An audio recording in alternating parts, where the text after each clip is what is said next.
자, 이제 본격적으로 우리 시장 투자 전략 세워보겠습니다. 오늘 전 세계적인 초미의 관심사, 바로 엔비디아죠. AI 대장인 엔비디아가 드디어 실적을 공개했습니다. 자, 이번 분기 매출이랑 EPS를 따져봤을 때는 각각 시장의 예상치보다 높았지만 데이터 센터향 매출이 시장의 기대감을 소폭 밑돌면서 시간 외에서 현재 약세를 보이고 있는 상황인데요. 앞으로 3분기 가이던스의 경우에도 전체적으로 괜찮았고 데이터 센터 캐펙스에 대한 부분들 6천억 달러 정도까지 약 2년 만에 2배가량 증가했다라고 자신감 있게 밝히기도 했습니다. 그 밖에 또 지연 이슈를 겪었던 블랙웰 매출도 전분기보다 17% 정도 상승하면서 양호한 성적을 거뒀지만 결국에 시장이 우려했었던 중국 쪽의 판매가 현재 실적과 앞으로 전망에 영향을 줬다라는 게 드러난 사실인데요. CFO는 지정학적인 이슈가 해소될 경우에는 다음 분기 최대 50억 달러 규모의 H20 매출을 인식할 수 있을 것이라고 밝히면서 심지어는 H20을 넘어서서 블랙웰의 중국 판매 승인도 현재 정부에 요청하고 있는 상황이다라고 밝혔습니다. 그래서 총평을 한번 해보자면 나쁘진 않았으나 최근 논란이 됐었던 AI 버블에 대한 논란을 불식시킬 수 있을지가 핀포인트가 될 것 같은데요. 오늘 우리 포커스와 또 시장 영향 함께 점검해 보겠습니다. 자, 이어선 어제 많이들 보셨을 조선주와 관련된 합병 이슈입니다. HD현대중공업과 HD현대미포가 합병을 합니다. 어제 두 회사는 각각 이사회를 열고 합병 안건을 의결했는데요. 방산 사업을 확대하고 한미 조선 협력 사업인 마스카 프로젝트에도 더 적극적으로 대응하기 위한 선택이다라는 평이 많습니다. 미 예산국이 추산한 향후 30년 동안 미 해군의 전투함과 또 군수 지원함의 수요가 약 300척에 이르는 상황인데요. 이 때문에 한미 양국의 조선업에 대한 협력이 확대되면 군함 시장이 급성장하게 될 것이고 이를 타겟으로 한 LHD 현대그룹의 전략으로 보입니다. 국내 최다 함정 건조 또 수출 실적을 자랑하는 HD 현대중공업 그리고 군함 건조에 적합한 도크를 갖추고 있는 HD 현대미포의 합병 시너지를 낼 수 있을지 궁금해지는데요. 어제 우리 시장은 이미 알고 있었던 것 마냥 공시 전에 반응들이 나왔었죠. 조선주 다시 살아나는 모멘텀이 될 것인지 그렇다면 어떤 기업이 최대 수혜주가 될 것인지 또 가려내 보겠습니다. 끝으로는 화장품인데요. 최근 인도랑 관련된 소식들이 참 많습니다. 우리 화장품 업계도 인도의 현지 시장을 공략하기 위해서 속도를 내고 있습니다. 14억 인구 가운데서 절반 가까이가 젊은 층이기 때문에 화장품 시장이 꾸준히 성장하고 있는 가운데서 K-뷰티에 대한 수요도 급증하고 있는 걸로 파악이 됐는데요. 특히 인도의 경우에도 최근에 좀 미의 변화가 감지되고 있는 것 같습니다. 진하고 뚜렷함보다는 자연스러움을 강조하는 분위기가 되면서 미적 기준이 우리와 상당히 합치되기 때문이죠. 그래서 코스맥스의 경우에는 이미 올해 연말까지 인도 뭄바이에 현지 법인을 설립할 계획을 갖고 있고 아모레퍼시픽도 유통망 확장에 집중을 하고 있습니다. 여기에 LG 생활 건강까지. 화장품의 다음 키워드, 인도 시장이 아닐까 싶습니다. 자, 지금부터 오늘장 전략 세우러 가보시죠.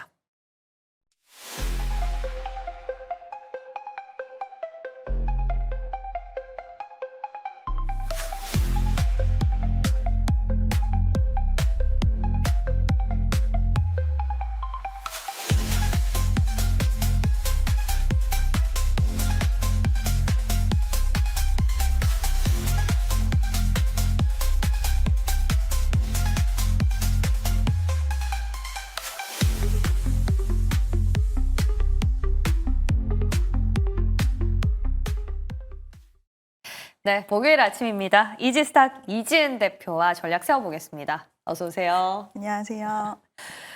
목요일은 맞네요. 그죠? 네. 혹시 FMC도 다음 달 목요일 날 예정이 돼 있겠죠. 예. 네. 이제 뭐 이벤트만 봐도 무슨 요일인지 가늠을 할 정도인데 우리 항상 고생해 주시는 우리 이지은 대표님 감사합니다.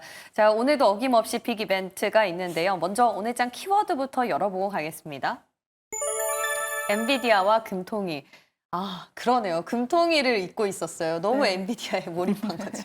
아무래도 금통위가 예전만큼 시장에 주는 파급 효과가 많이 없다 보니까 그리고 또 엔비디아 같은 경우에 시장에 워낙 영향력이 크잖아요. 지금 전 세계 시장에 엔비디아 실적 발표에 좀 눈이 쏠려 있는 상황이었기 때문에 그만큼 좀 중요도가 올라간 상황이고 최근에 또 AI 관련돼서 거품론이 한 차례 부상이 된 적이 있었기 때문에 그 이후에 좀 진짜 완벽하게 불식시켜줄 수 있는 기업이 엔비디아다라는 평가가 있었던 것만큼 금통위도 물론 중요하긴 하지만 전 세계 흐름에 따라서 아무래도 엔비디아의 실적 발표가 가장 중요한 키워드가 되지 않을까라고 보고 있고요. 금통위는 뭐 간단하게 말씀을 드리면 뭐 가계 부채라던가 그리고 뭐 부동산 시장의 영향, 원달러 환율에 대한 부분들 때문에 이번에도 좀 동결되지 않을까라는 전망이 우세하고 있고 이 부분이 시장에 크게 파급력을 줄 것 같지는 않습니다. 그냥 체크하는 부분으로 좀 지나가셔야 될 것 같고 물론 이런 흐름들이 굉장히 중요한 부분이긴 하지만 당장 주식시장에는 엔비디아의 실적 발표가 좀 더 무게중심이 있다 보니 이와 관련돼서 오늘은 좀 엔비디아 쪽으로 자세히 이야기를 해봐야 되지 않을까라는 의견 드려보도록 하겠습니다. 네, 우리 한국은행도 연준의 발걸음에 좀 맞추긴 해야겠지만 당장의 가계 부채가 또 발목을 잡고 있어서 뭐 이번에 뚜렷할 결정을 내리긴 쉽지 않은 상황인 것 같습니다. 자, 그러면 초미의 관심사인 저희도 엔비디아에 집중해 보러 가겠습니다. 자, 새벽. 오늘 굉장히 바쁘게 움직이신 분들 많을 것 같은데요. 엔비디아가 실적을 발표했습니다. 이번 분기 매출과 EPS만 놓고 봤을 때는 시장의 예상치를 소폭이지만 상회했어요. 근데 시간에서 현재 약세를 보여주고 있습니다. 전체적으로 봤을 때 어떠셨어요? 일단 나쁘지는 않았다라고 네. 저도 생각은 했지만 그렇다고 눈에 띄게 되게 이 부분 좋다라고 할 부분도 없었던 것 같고요. 그동안 이제 실적이랑 비교를 했을 때 성장률이 역대 좀 가장 아쉬웠다라는 평가가 있었고 또 데이터 센터 매출 같은 경우에 예상치를 좀 하회하는 모습을 보여줬기 때문에 이 부분도 좀 영향이 있지 않았나라고 생각을 합니다. 다만 블랙엘의 매출을 그리고 블랙엘에 대한 수요는 여전히 견고하고 급증을 하고 있다라는 이야기를 다시 한번 엔비디아 입을 통해선 들을 수가 있었는데요. 결국 다른 것보다도 가장 중요한 건 앞서서 브리핑에서도 말씀을 하셨지만 중국 시장이 아닐까라고 보고 있는데 지금 중국에 대한 규제가 굉장히 강하고 있고 한 2주 전쯤에 트럼프 대통령이 엔비디아는 중국 쪽 매출을 내라, 좀 우리한테 줘야 된다라는 이런 이야기를 하면서 이 부분도 소송으로 또 이어질 수도 있다라는 이야기 언급이 또 나왔습니다. 그러니까 결국에는 이런 정부 측과의 계속해서 풀리지 않는 불확실성에 대한 부분들이 다시 한번 실적에서도 나왔고 또 발언을 통해서도 확인할 수 있는 부분이었는데 이 부분이 가장 크게 엔비디아가 지금 상승세를 제한시키는 요소가 아닐까라고 보고 있고 특히 중국 같은 경우에도 어저께도 다시 이슈가 나오긴 했는데 탈 엔비디아 목표에 가속도를 붙이고 있다라는 이야기가 나왔어요. 그러니까 중국 쪽에서도 계속 대비를 하는 모습인데 이 부분이 2026년까지 AI 칩 3배 증산을 할 것이다라고 이야기를 했고 2027년 자금률이 70%까지는 채워질 수 있다라는 이야기가 나왔습니다. 지금 창신 메모리 쪽에서도 HBM 관련돼서 우리가 예전에는 기술력이 한참 뒤떨어져 있다라는 이야기도 나왔지만 HBM3 관련돼서도 지금 거의 뭐 마무리 단계다라는 얘기가 나올 만큼 굉장히 좀 위협적인 상황 속에서 이런 계속해서 중국을 압박하는 카드가 나온다라고 했을 땐 엔비디아의 수익성에 대한 부분들도 시장에서 좀 우려감이 작용이 크게 되고 있지 않나라는 의견 드려보도록 하겠습니다. 자, 지금 우리가 앞으로 가이던스가 중요한 이유 크게 두 가지 갈래로 좀 나눠봐야 될 것 같습니다. 첫 번째 포인트는 중국인데요. 이 중국 쪽의 매출이 포함되지 않았기 때문에 이번에 데이터 센터향 매출이 조금 시장의 눈높이에 달하지 못했던 부분 그리고 이것들이 만약에 중국이랑 지정학적인 리스크가 잘 해소가 된다면 앞으로 가이던스도 50억 달러까지 올라갈 수 있다라고 CFO가 직접 발언을 했습니다. 근데 지금 중국은 생각보다 밀당을 하고 있는 것 같아요. 우리는 중국을 바라봐야지만 시장의 눈높이를 맞출 수 있는 상황에서 중국은 우리 자체적인 자금률을 높이겠다. 그러면 이거 좀 물음표가 뜹니다. 그렇죠. 그러니까 투자자 입장에서도 저도 이걸 보면서 중국 쪽이 이렇게 또 중국 같은 경우에는 워낙 인구와 자금을 한번 밀어붙이기 시작하면 많은 부분에 있어서 기술력이 상당히 빠르게 따라오는 부분들을 확인을 여러 산업을 통해서 했잖아요. 그런 중국이 이제는 엔비디아랑 같이 가겠다. 어떻게 보면은 좀 사양이 낮은 칩이라도 원래는 조달을 받아서 뭔가 AI 시장에서 패권을 좀 가져가기 위한 노력을 차분히 좀 한다라는 부분보다는 이제는 살짝 스탠스가 바뀐 것 같아요. 네. 탈 엔비디아라는 이야기를 하고 있고 자금률을 70%까지 그것도 상당히 2027년이면 꽤 긴 시간은 아니잖아요. 단시간에 그렇게 좀 채워질 수 있다라는 거. 물론 기술적인 부분이라든지 이런 격차에 대한 부분들은 좀 나중에 판단할 수 있는 부분이긴 하겠지만 시장에서는 당장 중국 시장이 엔비디아 입장에서는 결코 작은 시장이 아니기 때문에 이와 관련돼서는 상당히 좀 심리적으로도 영향을 끼칠 수가 있고 이번에 엔비디아가 3분기 가이던스에는 이런 부분들을 뺐다라고 이야기한다라는 것은 그만큼 규제로 인해서 상당히 좀 고충을 겪고 있다라는 부분들 그리고 숫자를 통해서 상당히 많은 부분들이 좀 피해를 볼 수 있다라는 것을 다시 한번 확인을 시켜줬던 계기였기 때문에 이 부분이 가장 좀 크게 발목을 잡지 않을까라고 보고 있습니다. 뭐 H20까지는 중국이 2027년 안에 좀 따라올 수 있다고 하더라도 블랙일도 우리는 중국을 좀 노려보겠다라고 밝힌 상황에서 중국의 영향력이 어마무시하다라는 걸 다시 한번 느끼게 되는 대목입니다. 이건 부분들은 좀 팔로우업이 필요할 것 같고요. 또 가이던스에서 두 번째 확인할 수 있는 건 루빈이었습니다. 블랙일도 사실상 작년 딱 이맘때였죠. 지연 이슈가 있었기 때문에 다음 타자인 업그레이드 버전 루빈은 어떻게 될 것이냐에 따라서 이게 조금 지연이 되면 삼성전자가 유리할 것 같은데 이게 지금 일정에 딱 맞춰서 들어가면 SK 하이닉스 쪽으로 무게가 실릴 수밖에 없다. 그렇기 때문에 우리 루빈이 중요하다라는 말씀들 많이 해주셨거든요. 어떻게 지금으로서는 SK 하이닉스가 공급을 할 확률이 더 높게 봐야겠네요. 아무래도 지금은 어쩔 수 없는 부분들은 있는 것 같아요. 그러니까 삼성전자가 HBM 관련돼서 이번에는 또 얼마 전에 포옹을 하셨더라고요. 그래서 좀 더 한 단계 좀 올라갔나라는 그런 그 기대를. 시그널이 오히려 사인처럼 해주고 나서 안 돼서 미리 안 와줬다 뭐 이런 얘기. 위로의 이런 예. 포옹 이렇게도 해석하는 분들도 계신 것 같기는 하셨지만 네. 어쨌든 이제 HBM 관련돼서는 당장은 삼성전자는 기대 심리가 최근에 파운드리 쪽에서 또 수주를 따내면서 그래 삼성이 이제는 좀 심기일전해서 무언가 나아갈 수 있지 않을까 다시 기대 심리를 좀 불을 지펴주긴 했지만 여전히 기술력 쪽에서는 지금 SK 하이닉스가 우위를 차지하고 있는 부분은 좀 사실인 것 같고요. 이와 관련돼서 루빈 쪽이 이제 양산에 차질이 없다라는 부분은 또 SK 하이닉스 쪽으로의 기대를 할 수가 있는데 요즘 이야기 나오는 부분들을 보면 지금 엔비디아 쪽에서 이제 엔비디아 내부에서 공급망을 좀 재편하려는 움직임들이 있어요. 그 그렇죠. 부분은 이제 가격에 대한 단가를 너무나 올리고 싶지 않다라는 그런 전망인데 우리가 올해 이제 SK 하이닉스 실적을 보면서 점진적으로 기술이 향상되면 향상될수록 이익 쪽으로 남길 수 있는 이윤들이 훨씬 커질 것이다라는 이런 기대 심리가 있었는데 엔비디아가 이렇게 움직이게 되면은 결국에는 가격에 대한 단가를 더 이상 올릴 수 없게 되는 부분이라든지 이런 것들이 살짝은 좀 우려로 갈 수 있는 것들은 항상 좀 남아있는 부분이 아닐까라고 보고 있고요.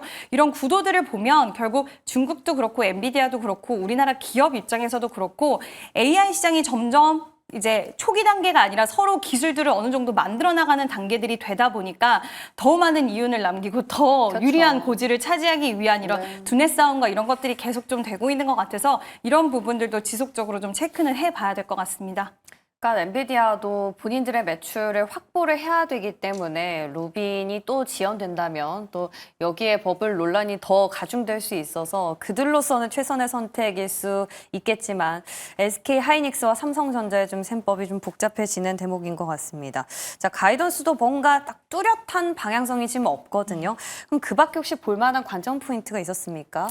예. 일단 뭐 소버링 관련돼서 매출이 굉장히 많이 올라올 수 있다라는 이야기는 나온 것 같아요. 근데 시장에서는 네. 지금 이 부분에 있어서는 막 크게 기대를 했었던 부분이 아니어서 그런지 뭐 주가가 크게 반응을 하고 있는 것 같지는 않고요. 일단 엔비디아는 지금 아마 어떤 이야기가 나올지 계속 좀 기다리고 있을 것 같은데 살짝 지금 낙폭을 약간은 좀 만회를 하기는 했지만 약간 줄였어요. 예. 2%대로 줄이긴 했지만 그럼에도 불구하고 지금 아직까지는 새로운 이야기는 나오지 않고 있어서 추가적으로 좀 어떤 이야기 나오는지 봐야 될 것 같고요.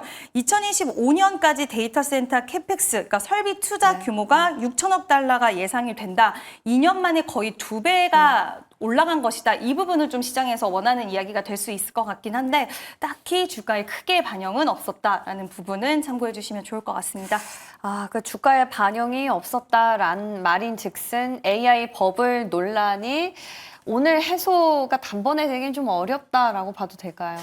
일단 시간의 모습으로만 봐서는 조금은 어렵지 않을까라고 보고 있는데 이제 본 시장 들어갔을 때 또 여러 가지 해석이 아마 나올 거예요. 우리 항상 요즘 들어서는 특히 초기 단계, AI 초기 단계 때는 무조건 좀 긍정적으로 맞추는 경향이 있었지만 이제는 어느 정도 주가 수준도 그렇고 상당히 좀 부담스러운 부분들이 있다 보니까 해석이 갈리기 시작을 했고 이와 관련돼서 좀 더 조심스러운 부분들이 있기 때문에 이제 본 시장이 시작됐을 때 또 이거를 어떻게 해석하고 또 아마 아이비들 쪽에서 많은 의견이 나올 거예요. 그와 관련돼서 또 우리가 예상했던 부분과는 좀 달라질 수 있다라는 것도 한번 참고를 해주시되 일단 전체적으로 지금 분위기로 봐서는 새로울 것이라든지 아니면 기대를 뭐 뛰어넘는 부분들 이런 것들이 딱히 아직은 좀 보이지는 않고 있는 것 같습니다.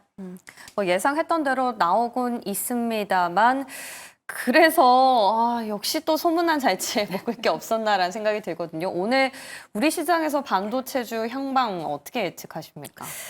일단 어느 정도는 지금 시간에 주가가 빠지기 때문에 좀 밀릴 수 있는 상황은 봐야 되긴 하겠지만 근데 저는 막 엄청나게 크게 주가가 변동성을 확대되거나 그러지는 않지 않을까라고 보고 있는 이유가 최근에 반도체 관련된 종목군들이 시세가 막 시원하게 올라가거나 그렇지는 않았어요. 지금 엔비디아 물론 실적 발표를 보고 좀 방향성을 명확하게 잡히기 위해서 좀 눈치를 보는 모습도 있기는 했었지만 지금 다른 부분들이 물론 중국 관련돼서는 오히려 삼성전자가 살짝 실망을 할 수는 있을 것 같기는 하지만 저는 크게 그렇게는 막 흔들리지는 않지 않을까라고 보고 있고 지금 결국에는 이런 중국과의 연결고리 뭐 블랙엘이라든지 그리고 정부에서 좀 더 허용을 해줄 수 있는 범위 내만 생긴다라고 했을 때는 이게 크게 뭐 기술적인 문제라던가 이런 게 아니라 지금 정부 쪽과 불확실성이 있는 부분이기 때문에 해결될 수 있는 부분들도 있다라고 생각이 들어서 AI 시장에 대한 뭐 확장이라든지 가는 길이라든지 이런 것들이 달라진 거는 아니기 때문에 저는 만약에 조정이 온다라고 해도 크게 흔들리지는 않지 않을까라고 보고 있습니다. 그럼 어떤 기업, 오히려 HBM 쪽으로 보는 게 나을까요? 여전히 HBM 관련돼서도 매력적이긴 하지만 지금 삼성전자가 오늘 좀 중요할 거라고 보고 있는 게 삼성전자가 최근에 시세가 나왔던 부분이 파운드리 쪽으로 시세가 나왔던 거잖아요. 근데 이번에 중국 관련돼서 이야기가 나왔을 때 얼마나 버텨줄지의 여부, 그러니까 물론 뭐 버텨준다라는 이야기는 좀 웃기기는 하지만 어느 정도 주가가 뭐 방어를 해주고 오히려 이 부분에 있어서 그럼에도 불구하고 지금 최신 칩에 대한 기대 심리도 있기 때문에 이게 크게 주가에 영향이 없다라고 했을 때는 삼성전자 밸류체인 기업들도 여전히 저는 관심 있게 보셔도 좋지 않을까라는 의견 드려보도록 하겠습니다. H20과 관련해서 삼성전자 얼마나 하방 경직성을 확보하는지 이와 함께 지금 엔비디아가 또 현 정부의 지금 트럼프 정부의 블랙웰의 중국 판매 승인도 요청을 하고 기다리고 있다라고 했으니까 이 부분이 주가 어떻게 보면 상방을 좀 뚫고 갈 수 있는 트리거로 작용을 할 수도 있지 않을까라는 생각이 듭니다. 자, 뭐 소문난 잔치 먹을 건 없었지만 어쨌든 우리가 새로운 아이디어를 코멘트를 통해서 하나 얻었다 정도로 해석을 해보시면 될 것 같고요. 이제 저희 섹터 점검 들어가 볼 텐데요. 어제 또 관심사였던 조선입니다. 조선은 한미 정상회담 이후에 이제 셀온으로 방향을 좀 잡아야 되나 싶었는데 뜻밖의 HD 현대중공업이 HD 현대미포를 흡수 합병하기로 의결하면서 아주 불기둥을 뿜었어요. 이 이슈를 우리가 그냥 개별적인 HD 현대그룹의 이슈로 남겨둬야 될까요? 아니면 조선주 붐이 다시 시작되는 시그널로 받아들여도 괜찮겠습니까? 일단 긍정적으로 좀 볼 수가 있다라고 보는 게 이번에 이런 부분들을 단행한 거는 결국 이 시장 자체, 특히 군함 시장이 굉장히 커질 것으로 네. 예측을 했기 때문에 굉장히 자금도 들이고 이게 중간에 아무리 시너지 효과와 장기적으로 봤을 때 좋다라고 하더라도 이런 과정 속에서 합병을 하기 위해서는 여러 가지 문턱도 넘어야 되고 좀 필요할 수 있는 부분들이 있는데도 불구하고 앞으로 시장의 성장성과 이 부분에 있어서 미리 좋은 자리를 선점하고 오히려 기술적인 부분들을 더 확보하기 위한 큰 결정을 한 거기 때문에 조선에 대해서는 여전히 업황이 더 좋아질 일들, 더 돈을 벌어들이기 위해서 이런 움직임까지 하는구나라고 시장에서는 받아들일 가능성이 저는 분위기가 좋았기 때문에 네. 있지 않을까라고 보고 있고요. 그래서 조선 쪽에서는 또 새로운 모멘텀과 이런 부분들이 좀 생겼다라고 생각을 하고 있어서 긍정적으로 저는 보고 있습니다. 그러니까 LNG라든지 MRO 이런 데 있어서 국한됐었는데 추가로 군함까지 더해졌다라는 입장으로 보시는 거네요. 다시 말해서 그룹주 이슈로 남겨두기는 좀 아깝다. 전체적으로 확산 긍정적이다. 자, 그럼 우리가 알짜 수혜주를 가려봐야 되는데 의문이 드는 리포트가 하나 있었습니다. IBK 투자증권에서 HD 한국조선해양이 두산 비나를 인수할 경우에 최대 수혜주는 LCD 현대미포가 될 것이다라면서 어제 시장의 주인공으로 LCD 현대미포가 떠올랐어요. 근데 현대중공업이랑 미포랑 합병할 경우에 흡수합병이 되기 때문에 미포가 상장 폐지되지 않습니까? 그럼 우리는 어떤 기업을 봐야 되는 거죠? 일단 HD현대중공업을 이제 보면 저는 네. 좋다라고 생각을 하고 있는데 그 전까지요? 네, 근데 일단 어떻게 되냐면 지금 네. 현대미포 주주분들 같은 경우에 부유 주식을 한 주를 갖고 있으면 중공업 주식 0.4059146주를 갖게 되는 거예요. 네네. 그러니까 예를 들어서 만약에 내가 100주를 갖고 있다라고 했을 경우에는 이제 HD현대미포 100주를 갖고 있으면 중공업의 40.59주를 받게 되는 것인데 이런 부분들로 봤을 때 일단 상폐라든지 이런 것들 진행이 될 수 있겠지만 일단 합병이 만약에 내가 반대를 한다. 예를 들어서 나는 반대하는 입장이거나 네. 그렇게 됐을 때는 주가가 또 내가 예상했던 것보다 합병 이슈가 나왔는데 별로야라고 생각하시는 분들은 지금 하실 수 있는 게 매수 청구권 행사하실 수 있어요. 그래서 이런 부분들도 일정에 따라서 나눠져 네. 있는데 제가 이런 거 다 설명드리면 좀 시간이 많이 되니까 이것들 날짜별로 잘 좀 체크해 네. 보셔야 될 것 같고요. 일단 저는 HD현대중공업을 보유를 하고 계시는 게 좋다라는 부분 좀 말씀을 일단은 드려보고 싶고 예. 뭐 HD현대 미포 주주분들한테도 나쁜 이야기는 저는 아니라고 생각을 해요. 생각은 하긴 하지만 결국에는 HD현대중공업으로 이제 합병이 되어서 이제 앞으로의 시너지라든지 이제 큰 시장으로 나아갈 것이기 때문에 저는 그렇게 좀 보고 있습니다. 네. HD 현대중공업을 또 최대 수혜로 지금 꼽아주셨습니다. 조선주 다시금 랠리 나올지 좀 궁금해지네요. 이제 다음은 저희 바이오 안에서 비만 치료제도 한번 살펴보겠습니다. 어제도 저희가 다뤘었는데 어제 저희의 적중이랑은 조금 빗나갔던 것 같아요. 일라이릴리 호재 때문에 경부용 쪽으로 해서 삼천당 제약 이쪽으로 힌트를 얻어봤었는데 뜻밖의 인벤티지랩이 지금 상한가를 터치했습니다. 빅파마랑 장기 지속형 주사제 관련해서 물질 이전 계약을 확대하기로 체결을 했다라는 건데 이 빅파마가 G2G 바이오랑 또 연결이 돼 있어서 여기도 10% 넘게 급등했더라고요. 비만 안에서 본다면 혹시 어떤 기업을 보는 게 나을까요? 저도 이 부분이 계속 고민은 되긴 하는데 이제 경구용 치료제 지금 임상 3상까지도 완료하고 뭐 좋은 네. 의견을 도출을 해내고 이런 부분들 봤을 때 경구용이냐 아니면 주사제냐라는 문제에 그쵸. 직면을 하는데 저는 어저께 제가 계속 좀 고민을 해봤는데 장기 지속형 주사제가 맞지 않을까라고 보고 있어요. 왜 그러냐면 예. 이제 먹는 경구용 치료제 약 같은 경우에 지금까지 개발된 상황으로 봤을 때는 하루에 한 번을 복용을 해야 되는 거고 만약에 놓쳤을 때 혹시라도 효과가 떨어질 수 있다라는 부분. 근데 다시 찔 수도 있고. 네, 하루 만에 다시 찌지는 않겠지만 효과의 약간의 감소 그리고 매일 먹는 게 생각보다는 조금은 불편할 수 있다. 그럴 그리고 수 아무래도 주사제가 효과는 더 직방이다라는 것을 봤을 때는 저는 주사제 쪽으로 해서 더 개발이 된다라고 했을 땐 한 달에 한 번 맞는 거 추가적으로 분기에 한 번 맞는 것까지도 기술 개발이 가능할 수 있다라는 이야기가 나오는 만큼 저는 장기 지속형 플랫폼 쪽이 좀 더 유효하지 않을까라고 생각을 하고 있고요. 일단 효과를 가장 크게 생각을 그쵸, 하시잖아요. 그쵸. 다이어트 하신 분들은 즉각적으로 반응이 나오는 것을 원하시기 때문에 그와 관련돼서는 인벤티지랩이 지금 네. 상반기에 성장에 대한 룸이 어제 상한가에 도달을 하긴 했지만 추가적으로 G2G 바이오도 굉장히 시세가 강하긴 하지만 이 안에서 펩트론과 함께 종목들이 좀 순환매가 나오지 않을까라고 보고 있어서 여전히 장기 지속형으로 좀 보시는 게 맞지 않을까. 일단 경구형도 네. 그렇고 패치형도 그렇고 지금 계속 발전을 맞아요. 하고 있잖아요. 네. 모든 종목군들이 지금 예전보다 비만 치료제 관련주들이 어제 고바이오랩도 그렇고 상당히 좀 늘어나고 있는 가운데 계속 순환매는 좀 나올 거라고 보고 있고요. 기술적으로 봤을 때는 제 개인적인 생각은 좀 주사제가 오히려 효과가 좋기 때문에 더 유효하지 않을까라고 생각을 합니다. 어제 인벤티지랩이랑 G2G가 가서 오늘은 펩트론이지 않을까 했는데 역시나 인벤티지랩을 선호주로 주셨습니다. 이제 끝으로는 관심주 한번 공개해 보겠습니다. 오늘 이지은 대표의 관심주는요. 하이젠 RNM이었네요. 예, 로봇 안에서 그죠? 네, 일단 오랜만에 보는. 조선주들 고민을 하다가 네. 앞에서 다루기 때문에 이제 로봇주들이 오늘 어저께 쉬어갔기 때문에 좀 반등이 나올 수 있지 않을까라고 보고 있는데 어저께 전반적인 종목들이 좀 쉬어가는 가운데 로봇주 안에서도 포인트가 있다라고 생각을 하고 있는 게 우리가 현대차에서도 굉장히 큰 자금을 투입을 하면서 로봇이라든지 이런 쪽으로 좀 투자를 하겠다라고 이야기를 했고 지금 아틀라스 최근에 공개된 영상을 보면 상당히 굉장히 좋은 또 그런 모습들을 보여주면서 이제 공장에다가 도입하는 속도라든지 이런 것들이 상당히 빨라지는 부분들을 확인을 하면서 코닉 오토메이션이라든지 뭐 RS 오토메이션, SP 시스템즈, 푸른 기술 이런 종목들이 시세가 나왔는데 이런 종목군들은 살짝 단기성으로 약간 트레이딩 관점으로 보시는 게 맞지 않을까라고 보고 있고요. 오히려 결국 가고자 하는 길은 휴머노이드 로봇이라든지 액추에이터 관련된 쪽을 보시는 게 그러니까 무게감이 좀 있는 종목들, 자동화에 대한 진짜 모멘텀을 갖고 있는 종목 위주로 좀 보시는 게 좋지 않을까라고 보고 있고요.